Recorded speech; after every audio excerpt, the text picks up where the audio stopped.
Pembalasan istri dikhianati. Bab 48. Bang!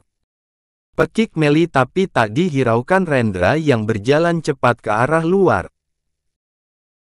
Rendra berkali-kali menekan ponselnya tapi tak ada jawaban dari Nur membuatnya cemas. Biasanya dengan 2 kali panggilan Nur akan mengangkat teleponnya meski sesibuk apapun perempuan itu. Bagas menghela nafas panjang melihat anak lelakinya ini. Sepertinya memang benar ucapan Meli kalau Rendra telah jatuh cinta pada keponakannya sendiri. Meli menggenggam tangan Bagas, dia mengkhawatirkan Rendra. April dan Alvan melihat wajah Meli yang sedikit tegang, mereka tidak mengerti dengan apa yang terjadi saat ini. Vina pun sudah merengek pada mamanya, dia takut kalau pertunangan mereka malah batal. Dia menyukai Rendra sejak pertama kali bertemu. Semua akan baik-baik saja, ujar Kirana memeluk tubuh Vina. April semakin tak mengerti melihat semuanya mulai khawatir, ada apa dengan Nur dan Rendra. Suasana semakin tegang tanpa mereka sadari kalau Kirana dan Vino saat ini tengah memakai baju batik kupel yang berarti mereka sudah semakin dekat. Arregegege, pekik Rendra melemparkan ponselnya kesal, berkali-kali dia menghubungi Nur tapi tidak tersambung. Kemana kamu Nur? Kenapa tidak izin dulu? Kenapa main pergi-pergi saja seperti sudah dewasa, oceh Rendra? Di Jakarta saja kamu sering tersesat, sekarang malah di luar negeri, lanjutnya mengoceh. Hati Rendra tidak tenang karena tidak melihat wajah saat ini. Sebegitu menggilanya kamu ditinggalkan Nur, ucap Bagas. Pa, kamu mencintai Nur? Tanya Bagas langsung. Pa, Papa tidak butuh penjelasan, hanya butuh jawaban ya atau tidak, potong Bagas.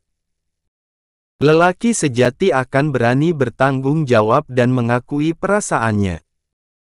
Tapi kami bersaudara Pak, ujar Rendra yang menyadari kalau ada tembok besar penghalang cintanya pada Nur. Nur mencintai kamu? Tanya Bagas dan dijawab gelengan oleh Rendra karena selama ini memang Rendra tak pernah tahu perasaan Nur padanya, yang dia tahu kalau perasaannya tak bis jauh dari Nur. Bagas menepuk pundak Rendra pelan, yakinkan dulu hati Nur. Jika kalian memang berjodoh tak akan kemana. Rendra mengerutkan keningnya mendengar ucapan papanya ini. Bagas TKK sedikit pun melarangnya dan tak juga membenarkan keputusannya. Dia ingin Rendra menatapkan hati ini. Terlebih dahulu, saya selaku papa Rendra meminta maaf kepada keluarga Vina karena pertunangan ini belum bisa dilaksanakan, ucap Bagas saat masuk kembali ke dalam. Pa, jangan bikin malu, bisik Meli. Ada apa? Tanya Vina. Rendra sepertinya tidak enak badan, kondisinya saat ini tidak fit, mohon maaf sekali lagi. Jika ada kerugian dari pihak perempuan akan saya ganti 100%, jelas Bagas karena Bagas tahu pertunangan ini hanya dihadiri keluarga inti, tidak ada tamu undangan lainnya. Vina menghentakkan kakinya kesal lalu menangis masuk ke dalam kamar membuat Meli tidak enak hati. Meli segera menarik tangan Bagas untuk ikut dengannya. Dia sedang menjauhkan Rendra dari Nur tapi suaminya ini malah dengan enaknya membatalkan pertunangan, rencana apalagi yang dirancang Bagas. Nur menatap langit-langit kamarnya, air matanya lolos begitu saja karena dia tahu hari ini pertunangan Rendra dan Vina. Dia sadar kalau dia dan Rendra tak akan bersama, setidaknya Nur pernah merasakan kasih sayang Rendra meskipun itu hanya kasih sayang om dan keponakan. Seharian ini ponsel sengaja dimatikan oleh Nur karena dia tak ingin melihat ataupun mendengar cerita tentang hari pertunangan Rendra. Dari tadi Beka mengajaknya sekedar jalan-jalan tapi Nur sendiri tak ingin keluar dengan alasan masih capek. Nur mencoba menutup matanya berharap bisa bertemu Rendra di dalam mimpi, meskipun hanya mimpi Nur sudah merasa senang. Tubuh Nur menggigil membuat Beka panik, pasalnya dari semalam Nur panas tinggi membuat Beka segera menghubungi Vino agar memberitahu keluarga lainnya kalau Nur sedang sakit. Keluarga di Indonesia sudah panik. Vino pamit pada Kirana saat Kirana tengah berada di kamar Rendra hingga Rendra mengetahui kalau saat ini Nur tengah berada di Australia bersama Beka. "Mau kemana bang?" tanya Kirana yang melihat Rendra menyiapkan pakaiannya. "Nyusulin Nur lah, mau kemana lagi?" jawab Rendra sambil merapikan pakaiannya ke dalam koper. Dia belum tahu akan berapa hari stay di sana karena saat dia menghubungi Beka tadi Beka mengatakan kalau Nur panas tinggi membuat Rendra semakin panik. "Bang, abang menyukai Nur?" tanya Kirana yang mulai curiga dengan tingkah abangnya ini. Setaunya Rendra memang menyayangi Nur tapi tidak sebucin ini. Sikap Rendra persis sama dengan sikapnya pada Dion dulu. Kirana rela berangkat dari Jakarta ke Bandung hanya karena mendapatkan kabar Dion sakit kepala. Sesampainya di Bandung Dion baik-baik saja. Rendra menatap Kirana sambil menghela nafas panjang. "Dek, kalau Nur jadi iparmu bagaimana?" tanya Rendra serius. "Abang gila, Nur keponakan kita bang. Terus bagaimana dengan Vina? Dia mencintai abang." "Abang tak menyukai Vina Kir, abang mencintai Nur. Sadar bang. Kalian tidak boleh menikah dan tidak akan bisa bersama."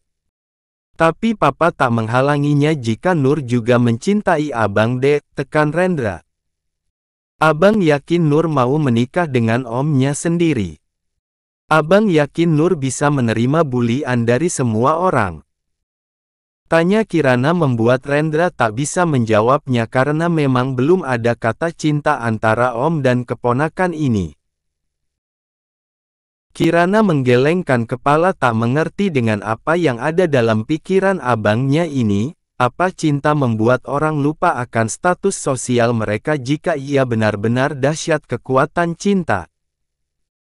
"Mas, aku mencemaskan keadaan Nur saat ini," ujar April. "Sabar sayang, Nur perempuan kuat sama seperti bundanya. Aku yakin Nur bisa melewati semua ini," jawab Alvan sambil menggenggam tangan April.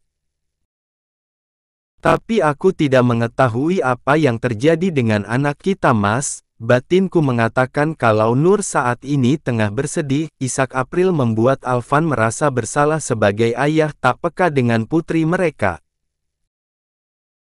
Alvan memeluk tubuh April untuk menenangkan istrinya ini. Alvan tahu April saat ini sangat mencemaskan anak perempuan mereka, tapi mau bagaimana lagi, ini pilihan Nur sebagai orang tua, mereka hanya bisa mendukung keputusan Nur. "Bang, jangan bertindak aneh-aneh, mama tidak menyetujui kamu bersama Nur," ucap Meli saat melihat Rendra hendak pergi membawa koper untuk menyusul Nur. "Ma, aku mencintai Nur," tekan Rendra. Plak. Satu tamparan dilayangkan Meli di pipi Rendra. Baru kali ini Meli berbuat kekerasan pada anak lelakinya ini. "Kamu sadar, Nur keponakanmu. Kalian tidak akan bisa menikah," tekan Meli. "Tapi aku mencintai Nur ma, jika bukan Nur aku bersumpah tidak akan mau menikah," ucap Rendra membuat Meli terkejut dan menangis. Dia merasa sudah gagal mendidik anaknya. Maksud Meli mendekatkan Rendra pada Nur agar Rendra menjadi om yang baik untuk keluarganya, bukan malah memiliki perasaan cinta seperti pasangan. "Aku tak mencintai Vina ma," ujar Rendra menjatuhkan tubuhnya di bawah Meli sambil bersimpuh. "Jika bukan Vina tidak masalah bang, yang jelas bukan Nur, kalian bersaudara," isak Meli. Baru kali ini Rendra ikut menangis karena merasa bodoh telah menyakiti hati mamanya, tapi mau bagaimana lagi, dia mencintai Nur keponakannya sendiri. Kirana melihat dari kejauhan, apakah pernikahan saudara memang tidak bisa terjadi? Jika iya, dia merasa kasihan pada abang lelakinya ini. Kirana berharap ada keadilan untuk abangnya agar bisa bersama Nur. Kirana akui dia lebih menyukai Nur daripada Vina karena memang mereka sudah dekat dari kecil, tapi untuk adat istiadat mereka harus mengikutinya. Bagas sendiri saat ini sedang tidak ada di rumah karena harus mengantarkan Alvan dan April ke bandara, sedangkan Satria yang menghandle perusahaan dia tidak bisa ikut serta menemani orang tuanya. Tubuh Nur gemetaran dan dari tadi tak berhenti mengigau membuat April semakin khawatir melihat keadaan anak perempuannya ini. Apa yang terjadi Beka? Tanya April, tapi Beka menggelengkan kepala karena memang tidak mengetahui apa yang terjadi dengan sepupunya ini. Mungkin perubahan tempat tinggal membuat Nur sakit sayang, sahut Alvan. Tidak mungkin Mas, pasti ini ada apa-apanya, Mas. Aku rasa Nur menyimpan kesedihan yang mendalam saat ini. Setelah dokter memeriksakan kondisi Nur dan memberikan obat penurun panas, Nur sedikit mereda. Bagaimana kita bisa membawa Nur pulang, Bun? Tanya Vino. Jangan pulang dulu Kak, biarkan kondisi Nur membaik terlebih dahulu. Biarkan Nur beristirahat, jawab Beka dan diangguki April. Om Rendra, tiba-tiba Nur bergumam memanggil nama Rendra membuat Nur dan Alvan saling pandang. Sepertinya kecurigaan April benar kalau Nur merindukan Rendra. Nur dan Rendra memang sangat dekat.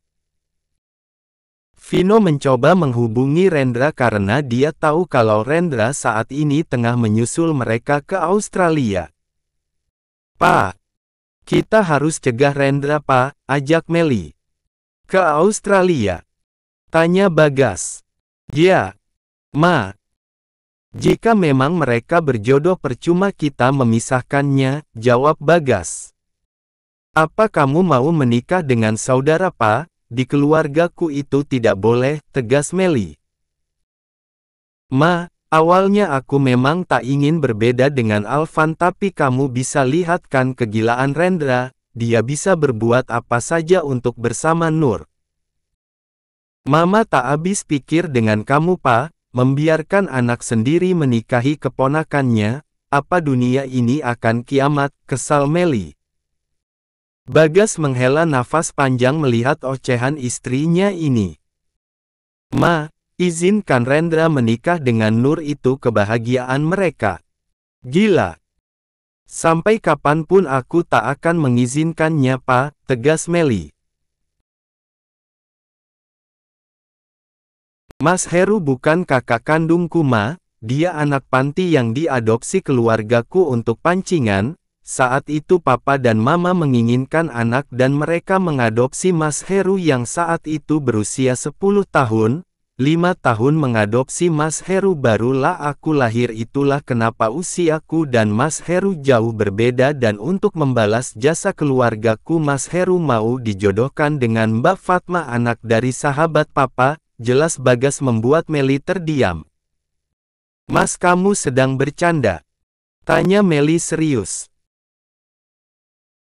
Tidak sayang, sebenarnya aku tak ingin cerita pada siapapun karena Mas Heru sudah tiada dan aku ingin rahasia ini disimpan sampai kau menutup mata, tapi anakmu Rendra membuat semua rahasia besar ini terbongkar. Ini juga kesalahan kita sayang yang membiarkan mereka terlalu dekat, jawab Bagas. Mas, kamu dan Alvan bukan keponakan kandung, ujar Meli lagi yang masih belum percaya. Dia takut Bagas mengarang cerita karena ingin melihat Rendra dan Nur bersama. Untuk apa aku berbohong Ma? Kalau begitu kita susul Rendra, ajak Meli. Untuk apa? Menggagalkan mereka? Tanya Bagas.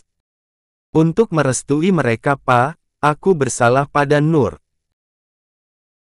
Ma, Biarkan Rendra meyakinkan hatinya terlebih dahulu dan biarkan dia menyatakan perasaannya pada Nur karena selama ini yang mereka tahu kalau mereka itu om dan keponakan. Biarkan saja ini jadi kejutan untuk merekam nanti, jawab Bagas. Aku ingin lihat sampai di mana Rendra memperjuangkan cintanya karena sudah pasti Alvan tak akan setuju juga dengan pernikahan saudara.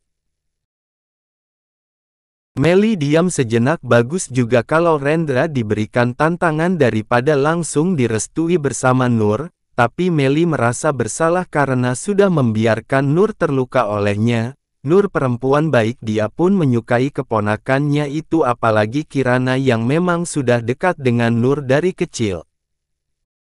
Nur menggeliat dalam tidurnya dan perlahan menerjapkan kedua matanya. Pertama yang dia lihat adalah wajah lelaki tampan yang dia kenal bahkan sangat dia rindukan. Hembusan nafas Rendra menerpa kening Nur, membuat gadis itu mendongak, matanya membulat sempurna, tangan Rendra melingkar di pinggang Nur membuat Nur merasa ini hanyalah halusinasinya saja.